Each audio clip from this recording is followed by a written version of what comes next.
Running a business comes with a lot of what-ifs. But luckily, there's a simple answer to them. Shopify. It's the commerce platform behind millions of businesses, including Thrive Cosmetics and Momofuku. And it'll help you with everything you need. From website design and marketing to boosting sales and expanding operations, Shopify can get the job done and make your dream a reality. Turn those what-ifs into... Sign up for your $1 per month trial at shopify.com/special offer. Optimism isn't sunshine and rainbows. It's fixing things, changing the way we fix things. It's running the world on smarter energy. Because if optimism never stops, then change can't either. GE Vernova, the energy of change.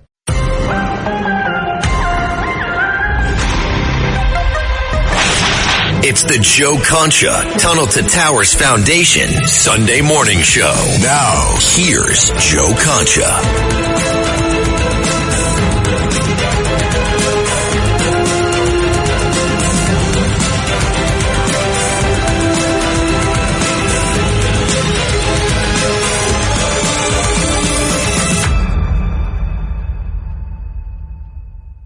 Welcome back, everybody. All right, let's bring in the best-dressed guy on Holland America and the MRC cruise I just talked about too long that went to Norway and other places, Lieutenant Colonel Alan B. West. He is a Christian constitutional conservative, a combat veteran, of course, served overseas, served this country admirably, a public speaker, and a former member of the U.S. Congress. Tennessee, a big win yesterday, Colonel. I'm sure you're happy about that, although expected against not the best team in the world.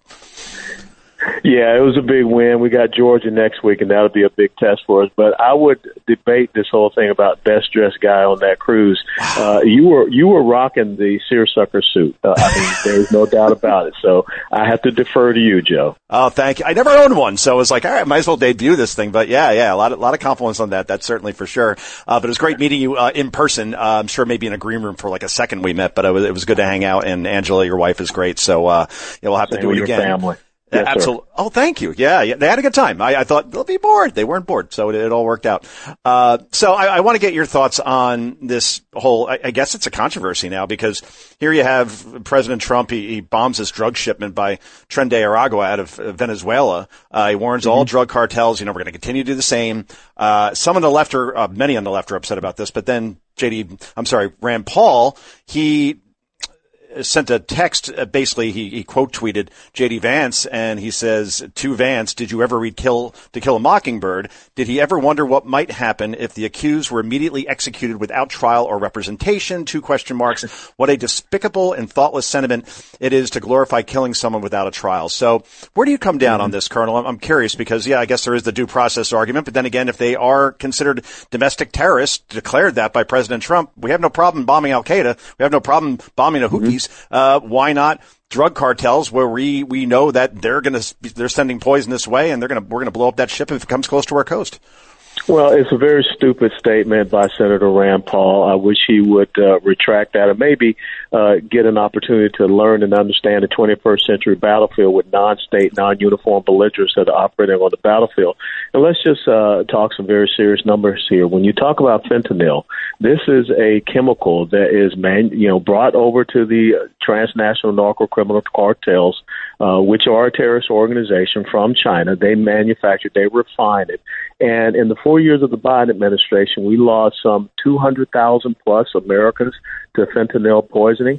Joe, that number is more than what we lost in Korea and Vietnam combined. We lost about 37 to 38,000 in the Korean War, 58,000 in the Vietnam War. So this is a war. This is an attack against the American people.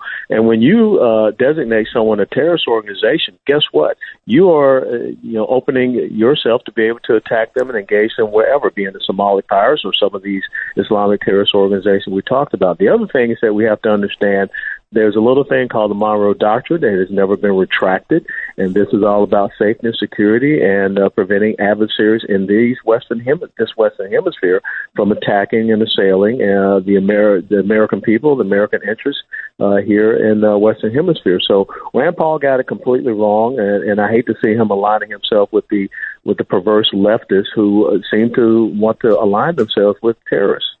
And that's the thing. We're talking to Lieutenant Colonel Allen West. The left, they're apocalyptic, and I saw them on the Sunday shows today. You see them all over social media. I didn't hear much at all when Barack Obama carried out 542 drone strikes, right? And he killed. All right, then this is the official number. Nearly 4,000 people, including hundreds of civilians, I believe, including a U.S. citizen. So if you didn't say anything then, you got no standing now. Yeah, you're absolutely right. And that U.S. citizen was a member of a terrorist organization. He was there as part of Al Qaeda, and I believe he was over in Yemen at the time. Yeah. But Barack Obama, who was directing drone strikes, much the same as Lyndon Johnson was directing bombing strikes during the Vietnam War, at least President Trump is coordinating with his own Department of Defense in order to do these type of things. But again, Tren de Aragua has been designated a terrorist organization. Nicolas Maduro is the head of a terrorist, base there in Venezuela, and they have infiltrated these people into our country across a very open border. So yes, we have a security issue that we have to contend with. And the new style of warfare, you're not going to have people waving a flag. You're not going to have people in a uniform, declaring that they're a member of certain states. These are the types of people that we have to contend with now to try to hide in the shadows. And we're talking to Allen West, the lieutenant colonel and Christian constitutional conservative. Yeah, that's the thing. I think symbolically, when you blow up a boat and you kill people, yes, those are actual numbers and those are results. But I think it's the same thing like we saw with the border, where not one more inch of wall was built. There wasn't any legislation passed when Donald Trump took office. And within a matter of weeks, we went from hundreds of thousands of people crossing into this border. 250,000 crossed in 1 month alone during Joe Biden. I believe it was December of 2023, basically down to zero, just by Trump saying, don't come here or else you will be arrested. You will be deported, and they got the message. I have a feeling these drug cartels, whether we, get all of them or not from a military perspective or not, I think they're going to get the message in a hurry. What do you think, at this point, Colonel, as far as the Department of Defense being changed to the Department of War? Again, I'll cite the left. They're saying this is symbolic. This is all about Trump's ego. Pete Hegseth, this is about him trying to show that he knows what he's doing.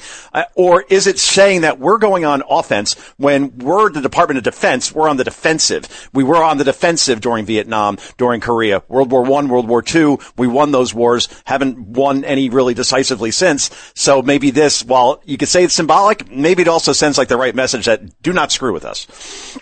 Yeah, I'm not big on changing names. I mean, I didn't like what the left did, changing military bases and installation names. I thought that was a bit over the top. And we always had a running joke in the military that anytime someone wanted to get a new medal, they'd come up with a new acronym or change a name or something like that. But, when I go back and think about, everyone that goes into the United States military, they raise their hands to support and defend the Constitution of the United States of America. The motto of the United States Army is "This will defend." So I don't want people to think that Department of Defense means that we're on our heels, that we're sitting back not taking the initiative. What it means is there are core principles and values that we will stand up and we will defend. I think that's the point to understand. But the bottom line is this: we have to send a message, and we are sending a message to Iran, which is a benefactor of Islamic terrorism. They are a nation state, but we let them know you will not have this nuclear capability capacity.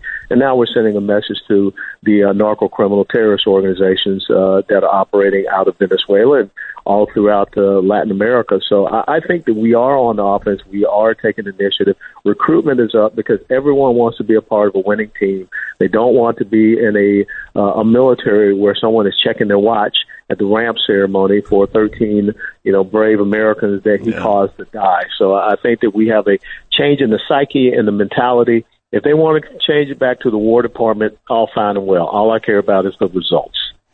The URL is allenwest.substack.com. That's where you could read Allen's columns, and they are great. Switch gears here to the domestic side, and particularly that horrible shooting that occurred in Minneapolis. Children praying in pews. My son just earned communion just a couple of months ago. I could not even imagine something like that happening, but sure enough, it did.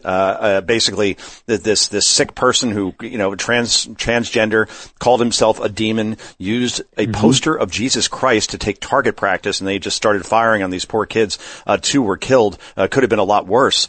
Your story on Substack. We need to secure our schools from folks like the shooter in Minneapolis who referred to himself, yes, as a demon. Demons do not get to have firearms in America. So what do we do to curb this stuff? I'm all for, spending $1 billion to further secure our schools, but that's obviously not enough.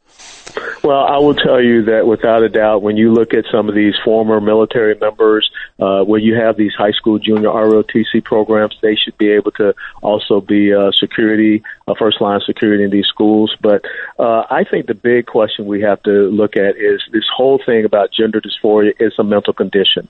And when you look at the ATF form 4473, there is a very specific question about mental illness and mental condition and mental state. People that are suffering from this condition, and if this upsets people, I really don't care. They should not be in the possession of firearms. We have seen this over and over again. Let's not forget what happened at the Christian school in Nashville. The exact same thing. And I think people are starting to come back and look at many of these other instances where this has happened, because they get on a lot of these drugs and medications and things of this nature that are, causing them to be unstable. So I think it's important that we adhere to the law of the 4473, and we make that apply to all people and stop getting behind this sick, insidious ideology of the left. And I actually took it one step further, Colonel, as far as my column at the Washington Examiner that I actually wrote on the boat on the Lido deck on 9. But beautiful place to write when you're looking over an ocean. Yeah. I got it done in about 45 minutes, where I said, you know what, if you are transgender and you hate yourself that much, where you basically mutilate yourself and you become another gender, and I'm sorry, I think that is a mental condition alone. Yeah. So when you fill out an application, you say, I'm a transgender, was a guy, now I'm a girl, or vice versa. Sorry, you don't get a gun. I think that should be the end of it, right? But it is. But see, Joe, what you just said is in the law. It's on that form when you go to purchase a firearm. Yes, that's what I'm saying. You can pull it up. Pull up 4473. I think it's 4473. I think it's question 24F. Where it asks specifically about your mental state and your mental condition. So if you are suffering from this condition where you are struggling with whether or not you have a choo-choo train or a tunnel down in your pants, I don't think you should be having a firearm. And I couldn't agree with you more, and I just pulled it up right now. It's 4473. You just put that on and gun in Google, and you get the whole form, and you can read everything that's asked her. And this is an education for me, that's certainly for sure. The music means we got to go, Lieutenant Colonel, but I really appreciate you joining us. It was great meeting you. Let's do this again. You were excellent. Absolutely. My pleasure. All right. God bless. Alan West, everybody. All right, this is the Joe Concha Tunnel to Towers Foundation Sunday Morning Show. Back with more in a moment. It's the Joe Concha Tunnel to Towers Foundation Sunday Morning Show.